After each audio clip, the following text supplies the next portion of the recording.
अस्सलाम वालेकुम students, I am सिदरातुल मुंतहा और मैं आपको पढ़ा रही हूँ 9th class biology from chapter first. But previous lectures में हम अपना फर्स्ट चैप्टर कंप्लीट कर चुके हैं। ऑल दी जितने भी हमारे लेक्चर्स थे one by one time to time हमने उन तमाम को स्टडी किया था डीपली। अब हम इसकी आज फर्स्ट चैप्टर की रिव्यू एक्सरसाइज स्टार्ट करते हैं, ठीक है।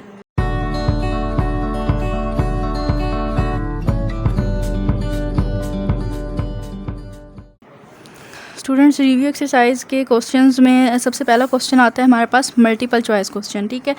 अगर हम पंजाब बोर्ड का पेपर उठा के देखें, पेपर पैटर्न, तो उसमें भी जो फर्स्ट क्वेश्चन होता है वो अबाउट एमसीक्यूज़ के बारे में होता है और आलमोस्ट 12 एमसीक्यूज़ जो हैं वो आप लोगों के आते हैं 9th क्लास में। 12 एमसीक्यूज़ बोर्ड एग्ज़ाम्स में आते हैं। तो हम अपनी एक्सरसाइज स्टार्ट करते हैं फर्स्ट चैप्टर की। स्टूडेंट्स, इसमें फर्स्ट एमसीक्यूज़ है members of the same species living in the same place at the same time make a dash। क्या बनाते हैं स्टूडेंट्स? हमने अपने प्रीवियस लेक्चर में डिस्कस किया था, ऑलमोस्ट सेकंड लास्ट लेक्चर में, लेवल्स ऑफ ऑर्गेनाइजेशन में, कि जब different members of the same species, जब सेम स्पीशीज़ होती हैं, मेंबर्स कंबाइन होते हैं सेम प्लेस में और सेम टाइम में, तो वो मिलकर क्या बनाते हैं? पॉपुलेशन बनाते हैं। ऑप्शन डी इसका करेक्ट आंसर है, population. Second MCQs, if a scientist is studying the methods of inserting insulin, human insulin gene in bacteria, which branch of biology may this be? Student, ये MCQs भी हमने study किया था अपने very first lecture में, इसके बारे में मैंने आपको बताया भी था कि बायोटेक्नोलॉजी जो है वो ब्रांच है बायोलॉजी की जिसका जो लाइफ को इन्हेंस कर रही है, ठीक है। टेक्नोलॉजी मीन क्या? लाइफ को इन्हेंस करना टेक्निकली, ठीक है। आर्टिफिशली थिंग्स बनाती है।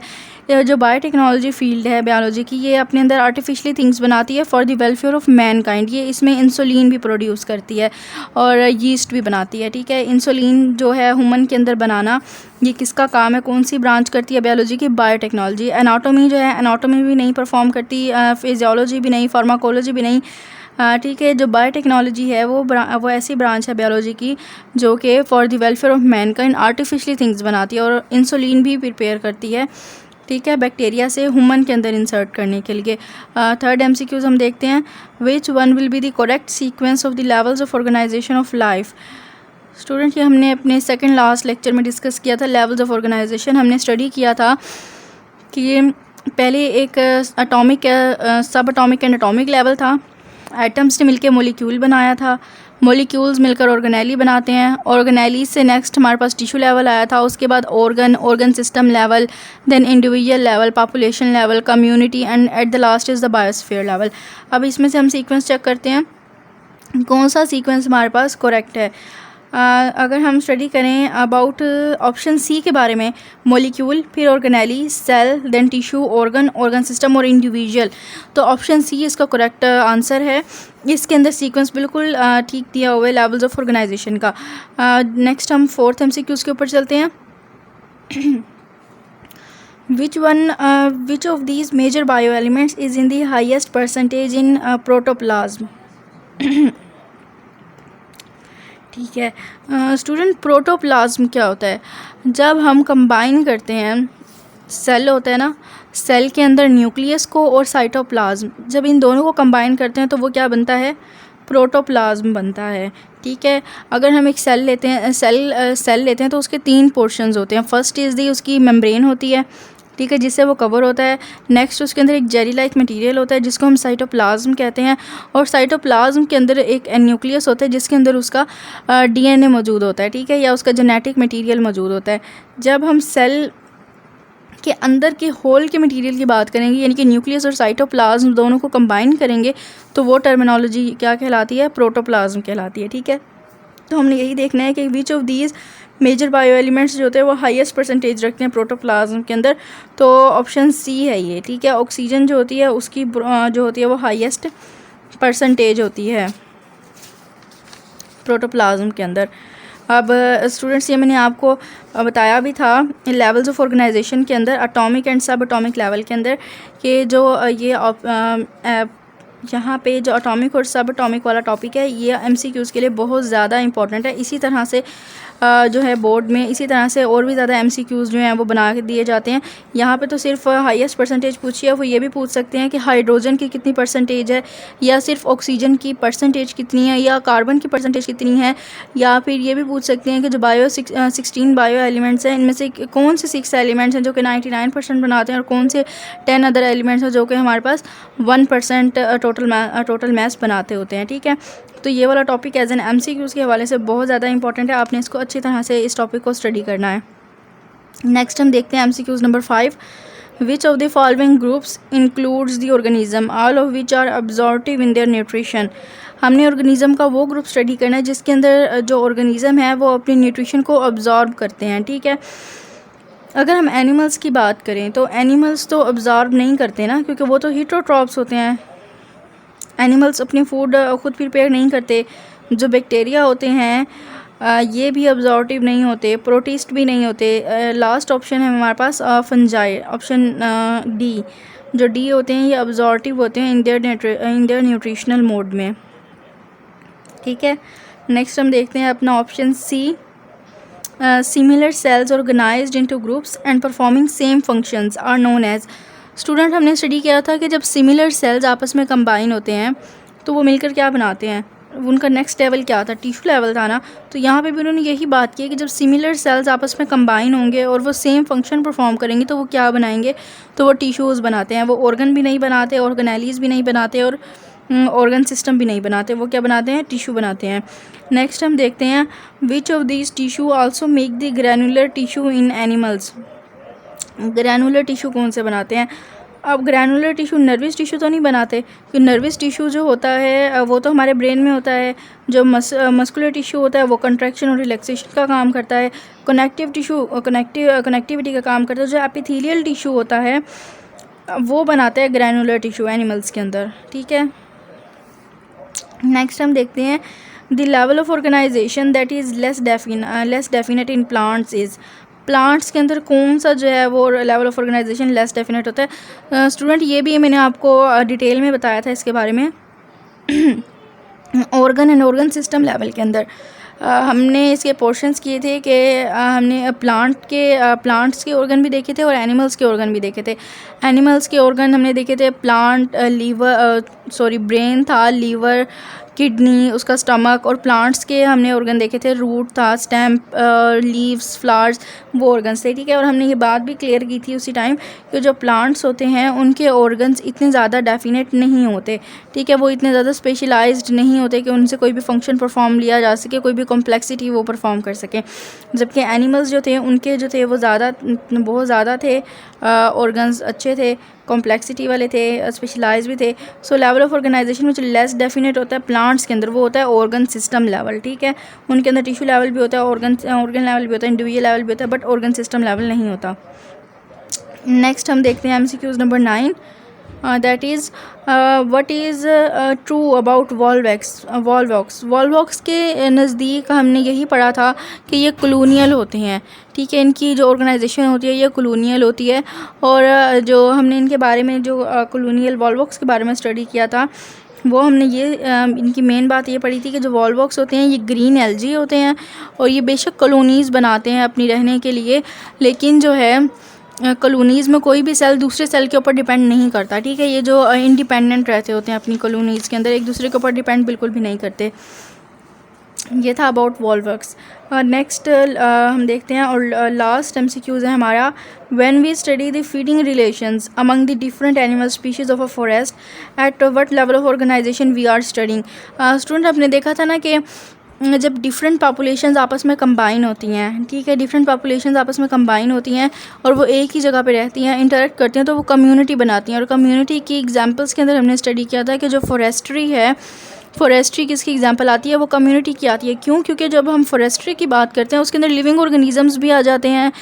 लिविंग ऑर्गेनिजम्स में माइक्रो ऑर्गेनिजम्स भी आते हैं, बैक्टीरिया भी आते हैं, एनिमल्स भी होते हैं, प्लांट्स भी होते हैं, सब कुछ आते हैं। तो हमने कौन सा लेवल स्टडी किया था कि जो फॉरेस्ट्री का होता है वो होता है कम्युनिटी लेवल। ठीक है students,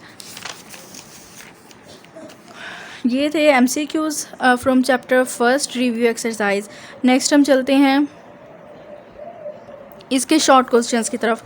student first short question है डिफाइन बायोटेक्नोलॉजी। मैंने आपको बताया था बायोटेक्नोलॉजी के बारे में भी, मैं दोबारा एक्सप्लेन करती हूँ। बायो मीन्स होता है लाइफ और टेक्नोलॉजी मीन्स होता है लाइफ को इन्हेंस करना, आर्टिफिशली थिंग्स बनाना। ठीक है, आर्टिफिशली थिंग्स बनाना किसके लिए? For the welfare of mankind बनाना। इसके लिए हमने 2 एग्जांपल्स ली थी कि एक तो होता है इंसुलिन आर्टिफिशली प्रिपेयर की जाती है फ्रॉम बैक्टीरिया से। ठीक है, और क्यों की जाती है? क्योंकि जो इंसुलिन है उसकी डिमांड काफ़ी ज़्यादा है फॉर डायबिटिक पेशेंट्स के लिए। जब डायबिटिक पेशेंट्स का शुगर लेवल डिस्टर्ब होता है तो उनको इंसुलिन देनी पड़ती है। ठीक है, उनको इंसुलिन देनी पड़ती है, तो इस वजह से जो इंसुलिन है वो आर्टिफिशली प्रिपेयर की जाती है फ्रॉम बैक्टीरिया से। सेकंड हम देखते हैं यीस्ट क्या होता है कि एक लिटिल माइक्रो ऑर्गेनिज़म है, और माइक्रो ऑर्गेनिज़म्स की मदद से यानी कि यीस्ट की हेल्प से फर्मेंटेशन के थ्रू हम साइंटिस्ट जो हैं वो ब्रेड बना रहे हैं। ठीक है, जब वो ब्रेड बनाते हैं तो वो ब्रेड हमारे होम्स में डेली लाइफ में यूज़ होती है। ठीक है, ये बहुत ज़्यादा यूज़फुल एक प्रोडक्ट है, और ये भी आर्टिफिशली प्रिपेयर हो रही है। ये किस ब्रांच से हो रही है, किस टेक्निक के थ्रू हो रही है? ये थ्रू इंसुलिन और यीस्ट का प्रिपेयर होना ब्रेड का थ्रू, ये सब कुछ बायोटेक्नोलॉजी की मदद से हो रहा है। ठीक है, यही होती है बायोटेक्नोलॉजी के आर्टिफिशली थिंग्स बनाना, लाइफ को इन्हेंस करना for the welfare of mankind. ठीक है, नेक्स्ट हम अपना सेकंड क्वेश्चन देखते हैं। What do you mean by horticulture and how is it related to agriculture? और किस तरह से एग्रीकल्चर से रिलेट करता है? स्टूडेंट हमने हॉर्टिकल्चर में स्टडी किया था। हॉर्टिकल्चर क्या थी? वो ब्रांच थी, ये ऐसा कैरियर था बायोलॉजी का जिसके अंदर जो हॉर्टिकल्चरिस्ट होते हैं वो स्टडी करते हैं कि जो उनकी न्यू वैरायटीज़ हैं और जो एग्जिस्टिंग वैरायटीज़ हैं वो दोनों वैरायटीज़ की प्रोडक्शन किस तरह से इंक्रीज़ करनी है। ठीक है, बट हमने ये देखना है कि यहाँ पे वैरायटीज़ कौन सी यूज़ हो रही हैं। जो हॉर्टिकल्चरिस्ट हैं वो स्टडी करते हैं about the production of varieties like fruit plants के बारे में और ऑर्नामेंटल प्लांट्स के बारे में। ठीक है, कि जो ऑर्नामेंटल प्लांट हैं इनके सजावटी पौधे होते हैं, गार्डन में यूज़ करते हैं। होम्स में आर्टिफिशियल प्लांट्स भी होते हैं। ठीक है, या जो गार्डनिंग के लिए प्लांट्स होते हैं उनके, और फ्रूट्स की जो प्रोडक्शन होती है उसको कैसे इंक्रीज़ करना है, उनकी न्यू वैरायटीज़ और जो एग्जिस्टिंग वैरायटीज़ हैं उन तमाम की जो प्रोडक्शन, उन तमाम की जो स्टडी करते हैं वो हॉर्टिकल्चरिस्ट स्टडी करते हैं। जबकि दूसरी तरफ हमने एग्रीकल्चर में देखा था कि हमने एग्रीकल्चर में स्टडी करना था, जो एग्रीकल्चरिस्ट थे वो अब प्रोडक्शन को इंक्रीज़ कर रहे थे। किसकी? हमारी क्रॉप्स की, वीट है, राइस है, कॉर्न। ठीक है, हमारी फसलों की प्रोडक्शन के बारे में स्टडी कर रहे थे कि हमें उनको किस तरह से इंक्रीज़ करने के कितने फार्मर्स जो हैं वो कितनी फर्टिलाइज़र फराहम करेंगे तो कितनी हमारे पास यील्ड आएगी। ठीक है, बस फ़र्क क्या है, हॉर्टिकल्चर किस तरह से रिलेट करता है एग्रीकल्चर के साथ? तो इस तरह से रिलेट करता है कि एग्रीकल्चर में हम स्टडी करते हैं अबाउट क्रॉप्स के बारे में, बट एग्रीकल्चरिस्ट भी स्टडी करते हैं प्रोडक्शन के बारे में ऑफ क्रॉप्स। और जो हॉर्टिकल्चरिस्ट होते हैं वो भी स्टडी करते हैं अबाउट दी प्रोडक्शन के बारे में, but they study about the production of ornamental plants and the fruit type plants के बारे में। ठीक है स्टूडेंट्स, समझ आ गया आपको? अच्छी तरह से अंडरस्टैंड कर लें आप हर पॉइंट को, हर कंसेप्ट को अच्छी तरह से क्लियर करें। फर्स्ट चैप्टर है, जितना अच्छा इसको हम प्रिपेयर करेंगे उतने ही ज़्यादा से ज़्यादा मार्क्स हम अपने एग्ज़ाम के हवाले से सेव कर सकते हैं। ठीक है, नेक्स्ट हम देखते हैं terminologies, the terms to know. Students, मैंने आपको पहले भी बताया, वेरी फर्स्ट लेक्चर में मैंने आपको एक्सप्लेन किया था कि ये हमारा फर्स्ट चैप्टर है और इस फर्स्ट चैप्टर में से 2 शॉर्ट क्वेश्चंस हमारे पास आते हैं, मीन 4 मार्क्स के। ठीक है, तो अगर हम अपनी यहाँ टर्मिनोलॉजीज़ देखते हैं, फर्स्ट टर्म है agriculture, second anatomy, animal husbandry, biochemistry, bio economics, biomolecule physics, cell biology है, कॉलोनी है बेशक, community, embryology, entomology, environmental biology, farming, fisheries, forestry, organelle, palaeontology, parasitology, pharmacology, physiology, population, prokaryotes, protist, scientist, sociobiology. जितनी भी ये terms हैं, Volvox है या zoology, कोई ऐसी टर्म नहीं है जो हमने अपने चैप्टर में ना पढ़ी हो। पिछले प्रीवियस आप लेक्चर्स उठा कर देखें, उनको ओपन करें, देखें, हर एक टर्म को ब्रीफली एक्सप्लेन किया हुआ है सेपरेटली। ठीक है, अपने पिछले लेक्चर्स आप ओपन करें हमारे, वहाँ आपको हर टर्म का ब्रीफ इंट्रोडक्शन मिलेगा, उसके बारे में एग्जांपल्स मिलेंगी, इंट्रो मिलेगा, सब कुछ मिलेगा। इनमें से कोई भी टर्म ऐसी नहीं है जो हमने प्रीवियस लेक्चर में अपने पिछले चैप्टर में या इस चैप्टर में स्टडी ना की हो। ठीक है स्टूडेंट, तो ये तो था हमारी प्रीव्यू एक्सरसाइज इस फर्स्ट चैप्टर की, जो हमने अपनी क्लियर कर ली, मल्टीपल चॉइस क्वेश्चन भी, शॉर्ट क्वेश्चंस भी, द टर्म्स टू नो भी।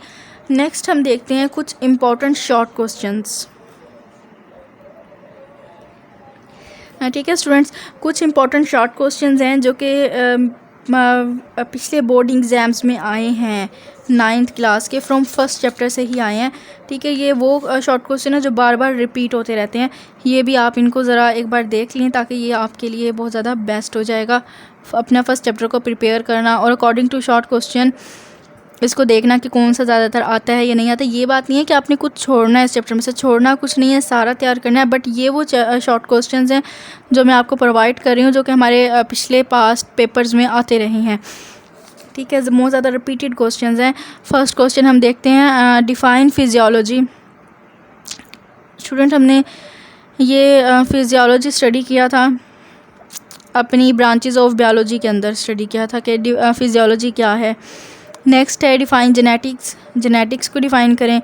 ठीक है, जीन्स की स्टडी को जेनेटिक्स बोलते हैं, ये भी मैंने आपको बताया था। डिफ़ाइन फिर से देखें, बायोटेक्नोलॉजी आ गया यहाँ पे भी। बायोटेक्नोलॉजी लेटेस्ट प्रोफेशन है बायोलॉजी का, ये इसके बारे में मैंने बहुत ज़्यादा और बार बार डिटेल से आपको बताया है। Next is taxonomy. टेक्सोनॉमी के बारे में भी जो है मैंने आपको बताया था कि नेमिंग एंड क्लासिफिकेशन करना, तो ये टेक्सोनॉमी कहलाता है। नेक्स्ट है पैरासाइट्स। पैरासाइट्स क्या होते हैं कि पैरासाइट की स्टडी करना, तो ये हमारे पास पैरासाइटोलॉजी कहलाता है। और पैरासाइट्स क्या होते हैं, ये वो लिविंग ऑर्गेनिज्म होते हैं जो कि अपने होस्ट से शेल्टर और फूड लेते हैं, जबकि इन रिटर्न उसको हार्म प्रोवाइड करते हैं। ठीक है, ये पैरासाइट्स हैं। स्टूडेंट, ये पैरासाइट जो है ना, ब्रांचेस ऑफ बायोलॉजी के अंदर पैरासाइटोलॉजी के सामने एक छोटे से ब्लॉक में इसकी डेफिनेशन लिखी हुई है पैरासाइट्स की। ठीक है, आपने इसको वहाँ उस ब्लॉक से प्रिपेयर करना है। नेक्स्ट हम देखते हैं what are the major biological issues today, कि कौन से हमारे पास बायोलॉजिकल इश्यूज़ आ रहे हैं टुडे, ये भी मैंने आपको बताया था अपने पिछले टॉपिक्स में। नेक्स्ट हम डिफ़ाइन हमने करना था बायोलॉजी। बायोलॉजी क्या है, bio mean life and logos mean study, ये भी मैंने आपको बताया था।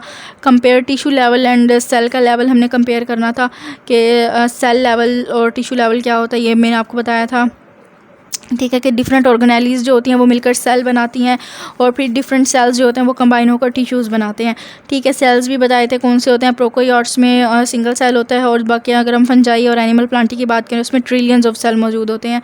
टिश्यू भी हमने बताया था, नर्वस टिश्यू है, मसल टिश्यू है, प्लांट्स के अंदर अलग होते हैं और एनिमल्स के अंदर अलग टिश्यूज़ होते हैं। सब कुछ डिटेल में मैंने आपको अपने लास्ट लेक्चर्स में बताया हुआ है students. Next question number 9, differentiate between micromolecule and the macromolecule, ये इनके बारे में हमने स्टडी करना है। ठीक है, माइक्रोमोलिक्यूल क्या होता है, मैक्रोमोलिक्यूल ये भी मैंने आपको बताया था, इसकी एग्जांपल्स भी आपको बताई थी। नेक्स्ट है what is mean by the biophysics and the bioeconomics. Students, इसके बारे में भी मैंने आपको डिटेल्ड बताया हुआ है कि बायो और फिज़िक्स को हमने किस तरह से रिलेट किया था, कि बायो और फिज़िक्स को हमने रिलेट किया था कि फ़िज़िक्स का लीवर होता है, ठीक है, जो कि वेट बैलेंसिंग करता है, और ह्यूमंस के अंदर upper limb and lower limb होते हैं जो बैलेंस करने में ह्यूमंस को मदद देते हैं, और इस तरह से फिज़िक्स में लीवर होता है जो कि वेट को बैलेंस करता है। इस तरह से फिज़िक्स और बायो आपस में रिलेट करती हैं। और बायो इकनॉमिक्स का हमने देखा था कि इकनॉमिक्स में हम स्टडी करते हैं अबाउट हमारे लॉस और गेन और प्रॉफिट के बारे में कितना हुआ है। तो जब हम वीट और राइस वगैरह हमारे जो क्रॉप्स हैं, जब हम उनकी प्रोडक्शन करते हैं तो उसको आगे जब हम सेल आउट करते हैं तो उससे हमें लॉस भी होता है, प्रॉफिट भी होता है। जो लॉस और प्रॉफिट की टर्म्स हैं वो हम इकोनॉमी के अंदर यूज़ करते हैं, और जो हमारी बायो है वो लाइफ जो वीट और राइस कॉर्न है ये रिलेट करती हैं लिविंग ऑर्गेनिज्म